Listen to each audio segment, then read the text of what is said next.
Audit of NGOs, background and sources and application of funds. This video is the first of many on audit of NGOs under special audits. In this video, we shall discuss a brief background of NGOs, what the sources of their funds are and where they apply such funds. How do we begin the audit of special audit? It is important to first understand the concept before diving into the phase of audit. So, let's start our discussion with what an NGO is and how to get it. So, let's start our discussion with what an NGO is and how to get it registered. What is an NGO? NGOs can be defined as non-profit making organizations which raise funds from members, donors or contributors apart from receiving donation of time, energy and skills for achieving their social objectives like imparting education, providing medical facilities, economic assistance to poor, managing disasters and emergent situations. Therefore, this definition of NGO would include religious organizations, voluntary health and welfare agencies, charitable organizations, hospitals, old age homes, research foundations, etc. Some examples of NGOs. The scope of services rendered by NGOs is extremely wide and as such cannot be covered in a small definition. Some examples of NGOs operating in India include Child Relief and You, NORAD, UNICEF, Godhuli, Vidya, Concern India Foundation, etc. Registration of a NGO. Here is a brief analysis of various acts, the provision of which an NGO should comply with. Societies Registration Act 1860 or India Trust Act 1882 or Section 8 of the Companies Act 2013 or Foreign Contribution Regulation Act 1976. Non-governmental organizations are generally incorporated as societies under the Societies Registration Act 1860 or as a trust under the India Trust Act 1882 or under any other law corresponding to these laws in force in any part of India.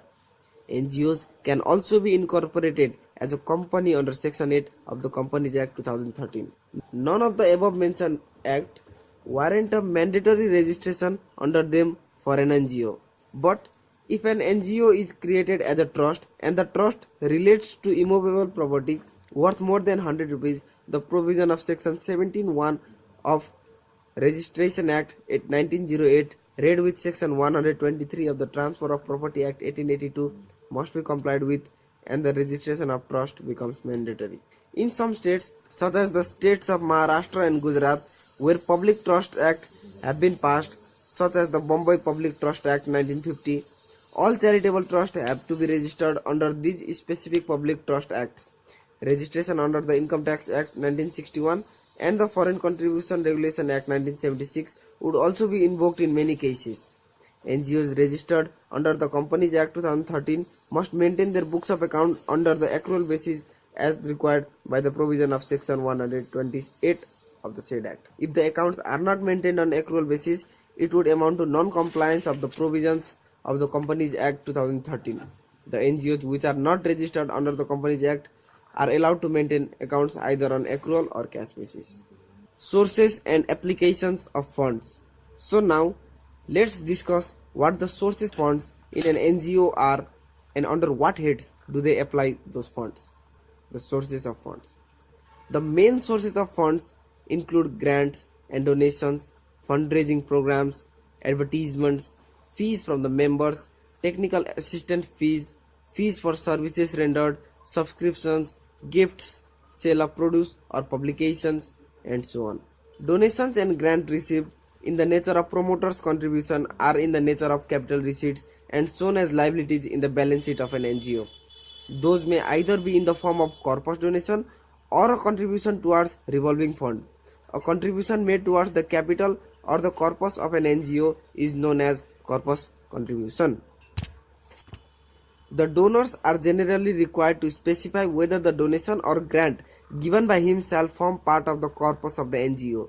Such contributions are generally given with reference to the total funds required by an NGO.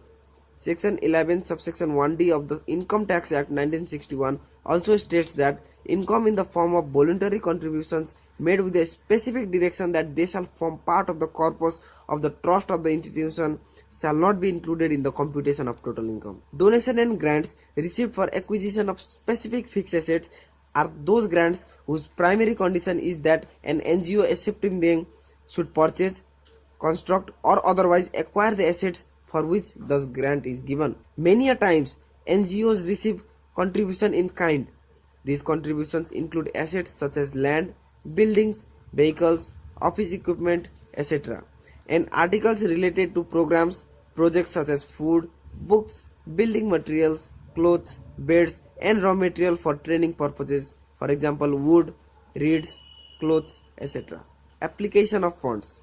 The areas of application of funds for an NGO include establishment cost, office and administrative expenses, maintenance expenses, program or project expenses, charity donation and contributions given, etc.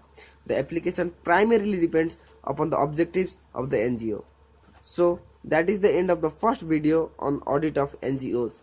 We shall continue this topic in the next video on the things to be considered while performing the audit of NGOs and the general provisions relating to the audit. Stay tuned for that.